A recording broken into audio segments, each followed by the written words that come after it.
শীতের সবজির দাম কমে এলেও অস্বস্তি বাড়াচ্ছে চাল ও মুরগির দাম।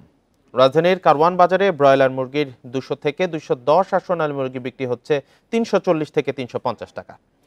আর কেজিতে ৮ টাকা পর্যন্ত বাড়তি চালের দাম। আগের মতোই আছে বোতলজাত সয়াবিন তেলের সংকট। এ নিয়ে আলোচনা করতে রাজধানীর উত্তরা থেকে আমাদের সঙ্গে যোগ দিয়েছেন কনজিউমার্স অ্যাসোসিয়েশন অব বাংলাদেশ ক্যাবের মহাসচিব হুমায়ুন কবির। আপনাকে স্বাগত জানাচ্ছি ইন্ডিপেন্ডেন্ট সংবাদে। ভরা মৌসুমেও কয়েকদিনে কেজিতে ৮ টাকা পর্যন্ত বেড়েছে চালের দাম, আর দাম বাড়লে পরে কমছে না কেন? হ্যাঁ, ধন্যবাদ আপনাকে।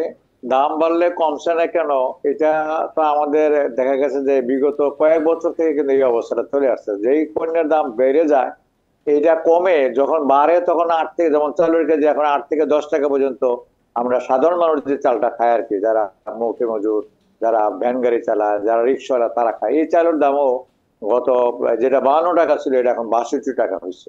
তো এটা এটা দুঃখজনক যে আমাদের এইটা মিল মালিক দুধ, আমরা খুচরা বিক্রেতারা যারা আছে তারা ডিলারদেরকে দোষ, একজন আরেকজনের উপরে, এটা ইঁদুর বিড়াল খেলার মতো আর কি। তারা একজনে আরেকজনের উপর দোষ দেয়, কিন্তু ভোক্তারা কিন্তু এটা থেকে রেহাই পায় না।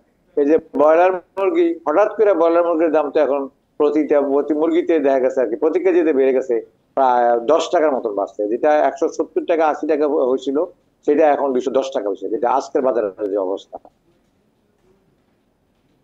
আমরা শীতকালীন সবজির দাম এখনো কিন্তু কমছে, কিন্তু আমাদের সাধারণ মানুষের ক্রয় ক্ষমতার মধ্যে কিন্তু সেটা আসে নাই। দাম কমছে, একটা ৪০ টাকা ৩০ টাকা হলে একটা ফুলকপি পাওয়া যায়, কিন্তু আমাদের দেখতে পাচ্ছি সাধারণ মানুষ যারা, তারা আয় কত, সেটা কিনতে পারে কিনা।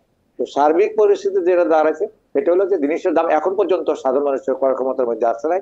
এবং সাধারণ ভোক্তা যারা, তারা যে কষ্টে আছে, এটা কিন্তু আমরা ট্রাক সেলের যে ট্রাক, সেখানে যে মধ্যবিত্ত শ্রেণীর মানুষও কিন্তু সেই ট্রাকে গিয়া, ট্রাকের পিছনে গিয়ে লাইন দিয়ে দাঁড়াচ্ছে। এবং সারাদিন থাকার পরও দেখা যায় আমাদের যে ট্রাক সেল যেটা হচ্ছে, এটা যে সবাই পণ্য পাচ্ছে তা না। যে একদিন দেখা গেল ৩ ঘন্টা ৪ ঘন্টা দাঁড়ানোর পরে তার যখন পাওয়ার সময় হয়েছে, তখন দেখা যায় পণ্য শেষ হয়ে গেছে। এই অবস্থাটা চলতেছে। তা আমরা মনে করি সরকারের এই উদ্যোগগুলিকে আমরা স্বাগত জানাই, তবে ভোক্তাদের সুবিধার্থে, ভোক্তাদেরকে সাশ্রয়ী মূল্যে, যেটা আমরা রেশন কার্ডের কথা বলছি, যে একটা রেশন কার্ড যদি ভেবে আমরা কমপক্ষে, তারা ১ কোটি মানুষকে দিচ্ছে, এর মধ্যে কিন্তু ৪৫,০০০-এর মতো দেখা গেছে যে, লক্ষের মতো দেখা গেছে যে এটা ভুয়া, যে একই পরিবারের লোকজনকে ২ বার কার্ড দেওয়া হয়েছে, বা একই পরিবারের ২ জন ৩ জনের কার্ড পেয়েছে। এরকম পলিটিক্যাল সরকার যখন ছিল, রাজনৈতিক সরকার যখন ছিল, তখন কিন্তু তারা এই কাজগুলি, তাদের কর্মী তৈরি করার জন্য তারা এই কাজটা করছে।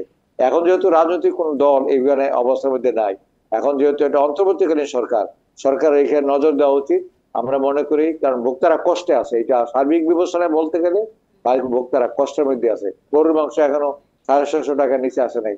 এই ব্রয়লার মুরগিটা কিন্তু সাধারণ মানুষ, ভোক্তা যারা, তারা কিনতে পারে, সেটার দামও দেখা গেল যে এখন তো গিয়ে ২১০ টাকা হয়ে গেছে আজকে বাজারে।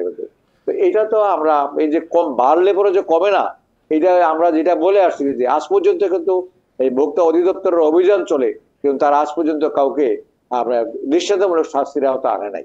আমরা যেটা বলি, যারা এই ধরনের কাজসাজি করিয়া পণ্যের দাম বাড়ায়, তাদেরকে আইনের আওতা আনা হোক, কিন্তু আজ পর্যন্ত তাদেরকে আইনের আওতা না ভোক্তা অধিদপ্তর আনছে। সরকারের আরো যেসব এজেন্সিগুলি আছে, সিটি কর্পোরেশন আছে, ডিসি অফিস আছে, তারাও কিন্তু পণ্যের দাম এইভাবে আনতে পারে নাই। যেটা কারণ যেটাই হোক হোক, এবং একটা আমরা যেটা বলি সিন্ডিকেট তো করতে হয় না, সিন্ডিকেট অটো হয়ে রয়েছে।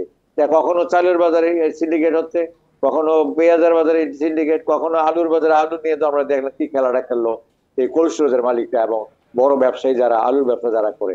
তারপরে আবার কর্পোরেট ব্যবসা যারা করে আর কি, তারাও কিন্তু যেটা তার ব্যবসা করার কথা না, মানে চানাচুর থেকে ঝালমুড়ি পর্যন্ত তারা বিক্রি করে, অথচ পণ্যের দাম কিন্তু কমে না। অন্যান্য পণ্যের দামও কিন্তু এই অবস্থা আছে। সর্বদিক দিয়ে বিবেচনা করলে ভোক্তারা কষ্টে আছে। আমরা সরকারের কাছে ভোক্তাদের পক্ষ থেকে, কনজিউমার অ্যাসোসিয়েশন অফ বাংলাদেশ ক্যাবের পক্ষ থেকে আমরা অনুরোধ করব যে বাজারে যে মনিটরিং, এটা আমাদের কমানো উচিত। বাজারে দাম কমাবার জন্য মনিটরিং বাড়ানো উচিত। শুধুমাত্র ভোক্তা অধিদপ্তরকে কিছু বাজারে দেখা যায়, আর কোনো এজেন্সি বা কোনো অধিদপ্তরকে বাজারে, এই যে আমাদের কৃষি পণ্য যারা জি, জনাব হুমায়ুন কবির, আপনি বলছিলেন যে আসলে ভোক্তারা কষ্টে আছে, কিন্তু আমরা একটা জিনিস দেখি যে ভারত থেকে যখন কোনো পণ্য আমদানি হয়, সাধারণত বাজারে সেটার প্রভাব পড়ে। তো ২৫,০০০ টন চাল এসেছে ভারত থেকে, কিন্তু বাজারে এর প্রভাব নেই। একজন আরেকজনকে দুষছেন ব্যবসায়ীরা, আসলে শেষ কোথায়?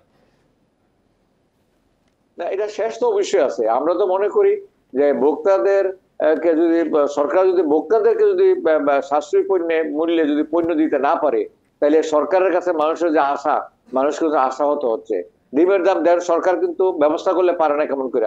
ভোক্তা অধিদপ্তর থেকে যখন বিভিন্ন জায়গাতে ডিমের আরোদার করে দেওয়া হলো, এখন কিন্তু ডিম কিন্তু সাদা ডিম আজকের বাজারে দেখা যাচ্ছে 130 টাকা পর্যন্ত ডজনে পাওয়া যায়, কোনো কোনো জায়গায় 125 টাকা ডজন পাওয়া যেতেছে। তার মানে কি কমছে, কমানোর ব্যবস্থা। এটা সাধারণ মানুষের জন্য এটা আমরা বলি এটা স্বস্তির নিঃশ্বাস ফেলতে পারে মানুষ। সরকার কিন্তু কমাইতে পারবে না যে তা না। সরকার কিন্তু আমরা যেটা বলবো আর কি, সরকারের মধ্যে কিছু ওই যে সরষের মধ্যে ভূত আছে বলা আর কি, কিছু ভূত আছে, তাদের কারণেই কিন্তু, তাদের অসহযোগিতার কারণে কিন্তু পণ্যের দামটা এইভাবে বাড়ে এবং তারা এটা থেকে ফায়দা নিয়ে থাকে আর কি। এই অসাধু ব্যবসায়ী যারা করে, সাধু ব্যবসায়ী থেকে আমরা ধন্যবাদ জানাই, তাদেরকে পুরস্কৃত করা হোক, তাদেরকে প্রণোদনা দেওয়া হোক, কিন্তু যারা অসাধু উপায়ে কারসাজি করে পণ্যের দাম বাড়ায় তাদের বিবরে ব্যবস্থা। যে আপনি সোয়াবিন তেলের কথা বললেন, হঠাৎ করে বাজারে কোনো সোয়াবিন নাই, কোনো সোয়াবিন পাওয়া গেল না, যে 8 টাকা সরকার বাড়াই দিলেন, দেখা গেল যে বাজারে মধ্যে এখন কিন্তু আছে। মানে আমাদের ব্যবসায়ীরা কত অসাধু আপনি দেখেন, কেনের যে সোয়াবিন তেল এটা কেটে একটা টুকরো করিয়া ওই সোয়াবিন তেল ড্রামে ভরে, কারণ ড্রামের দাম বেশি পাওয়া যায়, সেখানে তারা ব্যবসা করে। অথচ ড্রামে খোলা বাজারে তেল, খোলা বাজারে ভোজ্য তেল বিক্রি করা কিন্তু 2022 সালে সরকার আইন করছে, নিষিদ্ধ করা হয়েছে শিল্প মন্ত্রণালয়ের পক্ষ থেকে, কিন্তু এখনো বাজারে ভোজ্য তেল আসলে আপনি বলতে চাচ্ছেন যে আইন করলে আসলে আইনের প্রয়োগ বা মনিটরিং ওইভাবে সেভাবে হচ্ছে না। যে ক্যাবের মহাসচিব আমাদের সাথে ছিলেন হুমায়ুন কবির, আপনাকে অসংখ্য ধন্যবাদ আমাদের সাথে যোগ দেওয়ার জন্য।